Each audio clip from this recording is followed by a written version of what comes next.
Hello, everyone, and welcome back to the People Analytics Podcast. As always, I'm the host, Sean Boyce, founder and CEO of StaffGeek. Today on the show, I want to welcome my friend, Lee Smiley, who is the Human Resources Director at QSR Automations. Hello, Lee. How are you? And thanks for being on the show. I'm great, Sean. Thank you for having me. It's a pleasure to be on your podcast. Thank you, sir.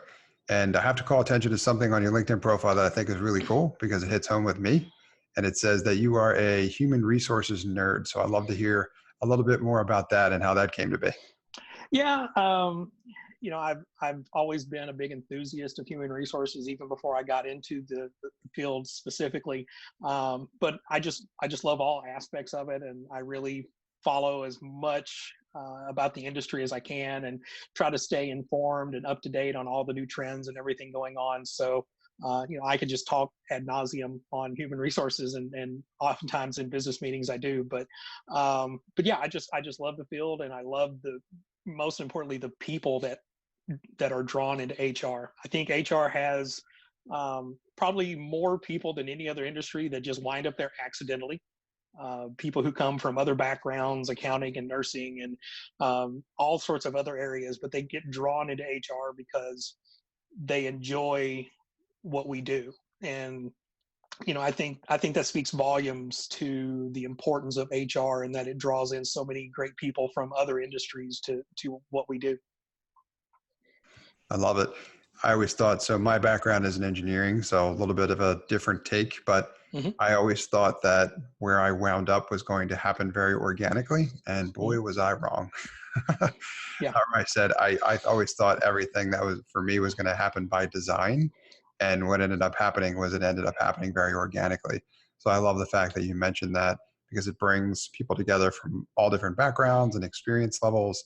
And it's something that you really need to love in order to be effective at and be able to do well. So obviously we feel very strongly about that as well too, not just at StaffGeek, but also for this podcast where focuses people analytics and all cool things anyone's doing that has to deal with people or data and the intersection of both. So love it. And obviously big fan of the title as well too, as we've called our company StaffGeek.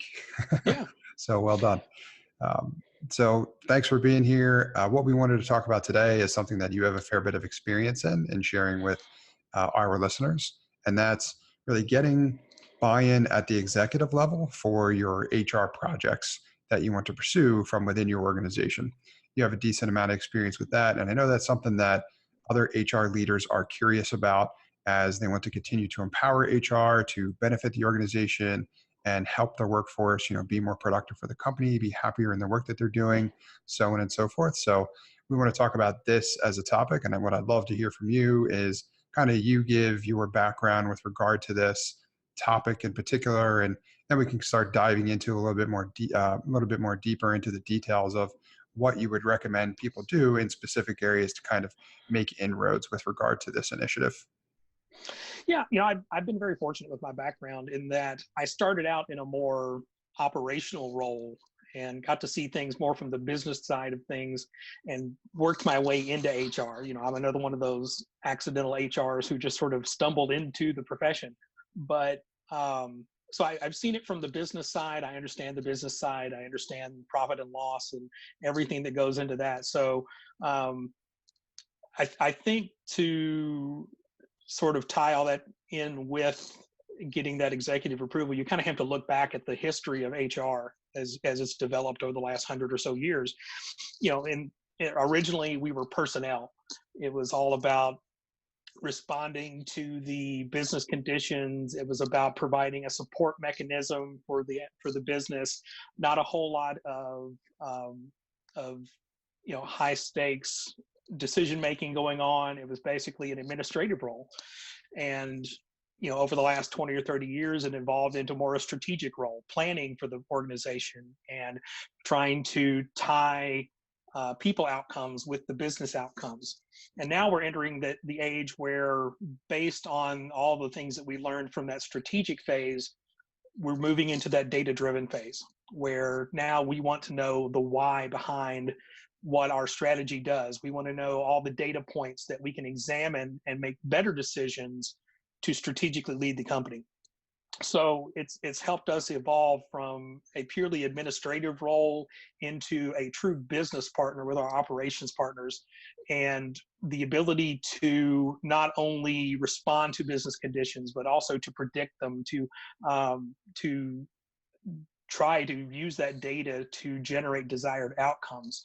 And that is sort of the importance of the people analytics side. And I think there's probably a lot of people that are in a similar situation to I am, where I work at a fairly small company that has really more than doubled in size over the last 2 to 3 years. So we finally reached the point where we're really starting to look at making more data-driven decisions on the personnel side, as far as our staffing, as far as our recruiting, as far as our retention. So as the industry of HR has evolved into more of a business partnership with operations, so too has the role, and so too has the technology evolved with that. So we can really provide so much value that in previous generations we weren't really able to do. And not only that, we can quantify that value based on the data that we can provide through people analytics. I love that last part that you were talking about, and it's HR has a tremendous opportunity to drive value for an organization. It's just a matter of, like you said, using the right strategies to ensure that you're pursuing it in a way that aligns right the outcomes you're looking for with the people with Yep. the goals that the business itself is hoping to achieve. So Yep. I'd love to hear more from you about that in what you would recommend for other HR leaders looking to do more of that, looking to empower HR at their organization, but really align their interests with those at the executive level. And like you said, people in different roles within the organization, like operations, for example.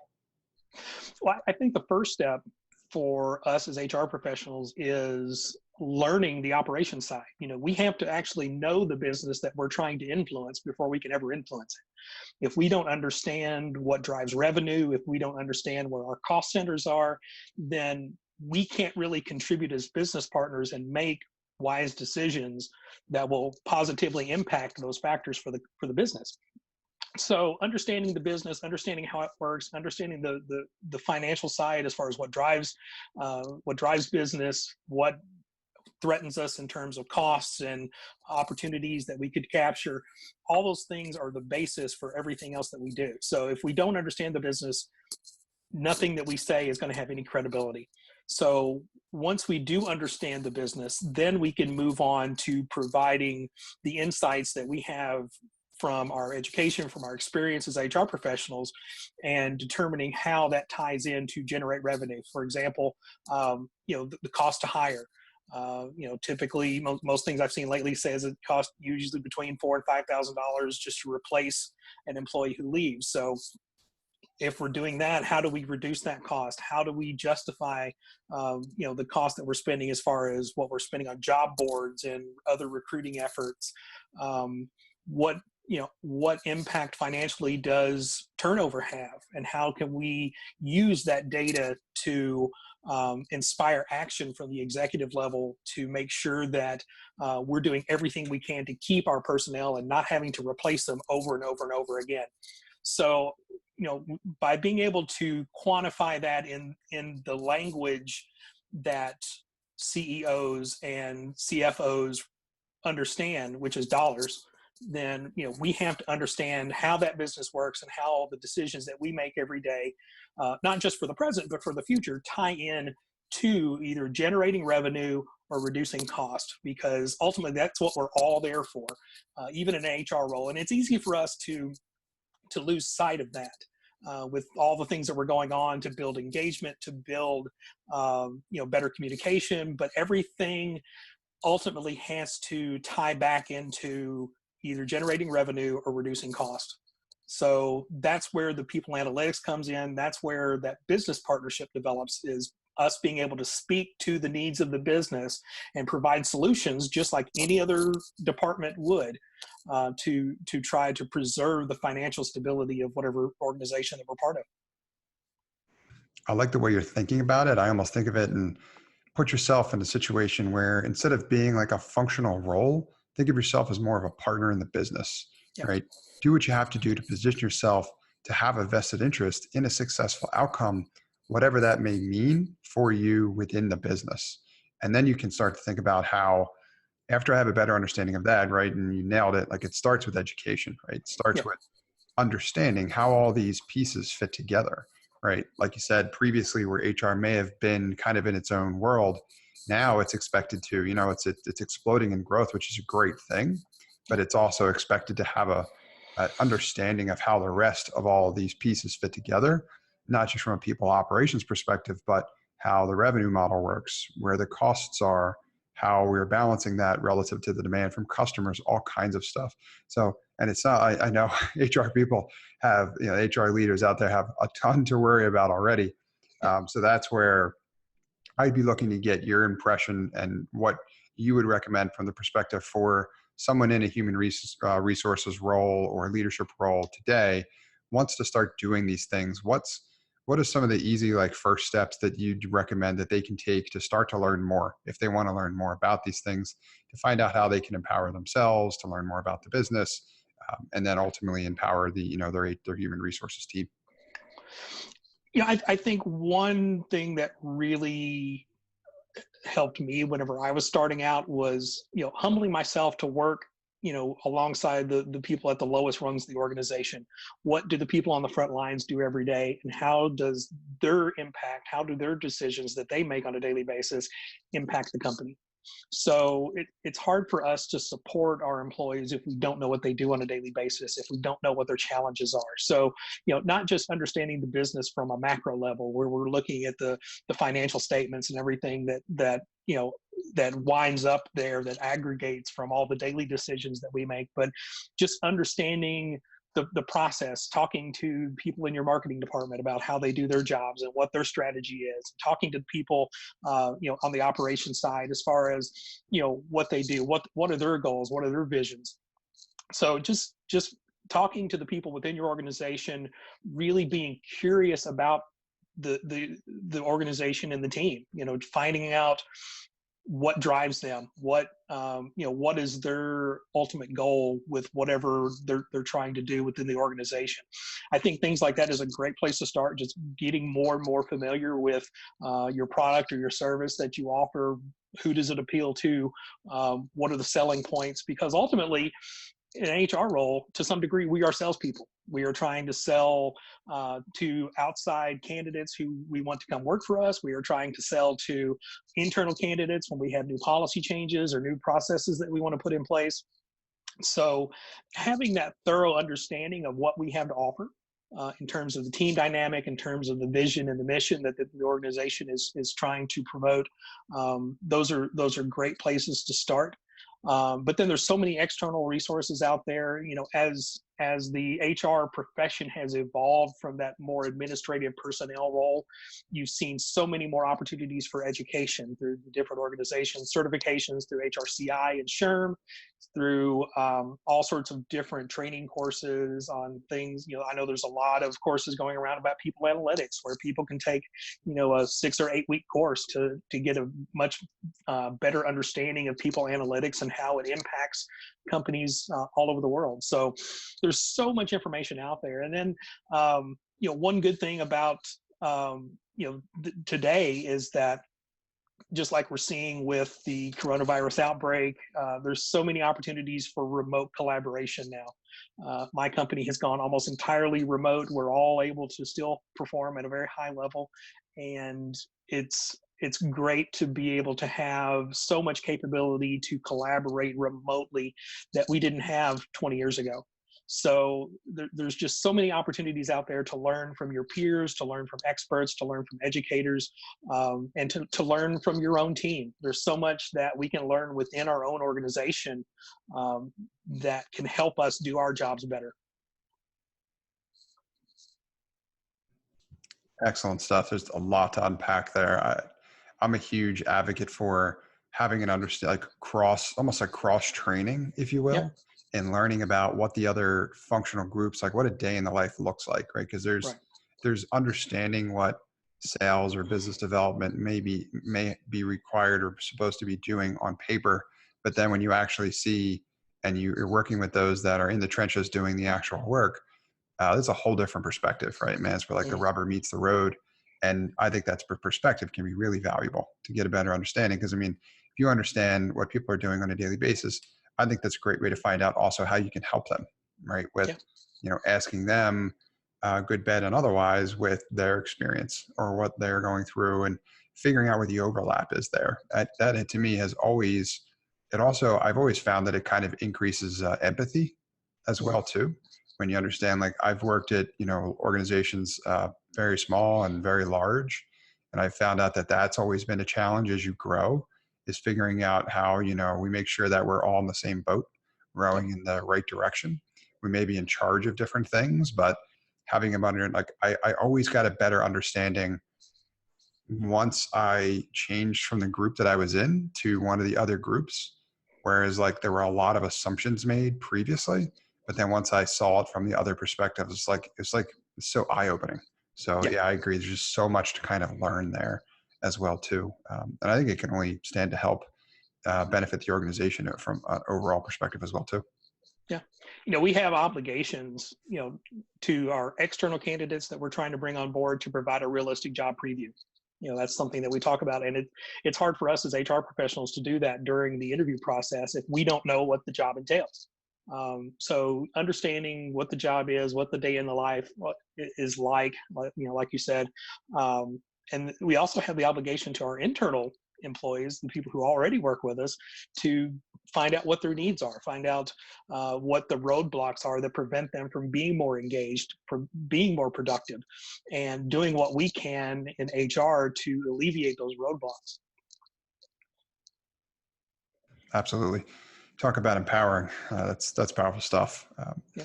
So, other question I was going to have for you is, as part of this effort and their journey in this process to better understand how all the parts kind of fit together within the organization, what would you recommend in terms of like, are there any tools that you feel like would be particularly helpful for those HR professionals out there to become more familiar with different ways that they can learn from other resources that are out there and available as well? Also, be curious to hear more about that too, right? And that could be self-study format, or it could be tools that they may not necessarily be accustomed to using, but instead can often give them, a greater perspective and how things operate within an organization. I'd love to hear kind of your thoughts around that as well too.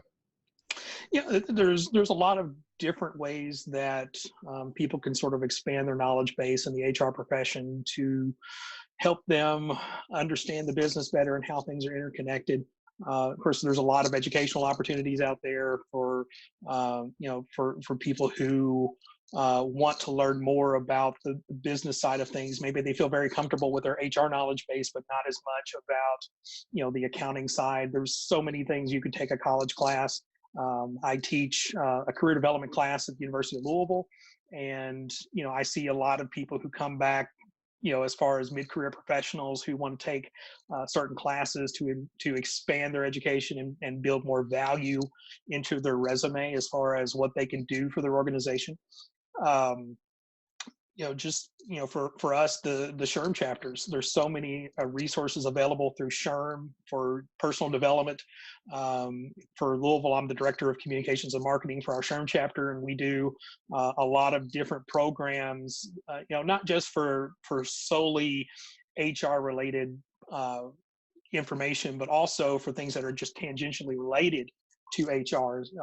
We did workplace investigations not too long ago, which you may have a department in your organization that is solely in charge of workplace investigations that handles that all on their own. But it's still good to know. It's still good to know that process so that you can be a partner, an effective partner, even if it's with another department in your organization that handles that kind of thing. So having that partnership through SHRM and just the networking opportunities and the educational opportunities that come with that. And then there's all sorts of self-study opportunities. There's platforms out there. LinkedIn has their learning platform. There's several other things like Coursera, where you can just sort of take different classes that interest you, wherever you feel a passion to learn something new, that you can sign up, and for fairly minimal cost or even no cost, you can sort of go down whatever pathway to learning that you want to explore. And it's a really exciting time that we can do most of this remotely. We don't have to ask our employers in most cases to let us out of work to go somewhere for a week-long seminar or anything like that. It's something that we could do on our own schedules, and it really makes a huge impact in how valuable our insight is to the company. Well said. And a ton of value in that. Thank you, Lee, for sharing it with me and being here on the show to share your knowledge and insight with our guests. You'd mentioned a few of them, but before I let you go, I've got a couple of questions for you. And the first would be, we talked about a couple of resources on the show, but if you'd like to summarize, I can include those as links and part of the show notes. So that could be, organizations, books, blogs, tools, courses, that kind of a thing. Anything in particular that you'd like to mention that I could incorporate in the notes and that would be interesting for our audience to check out? Yeah, I mentioned SHRM. That's a huge one. Obviously, they have so many resources available for basically anything that we would need to do.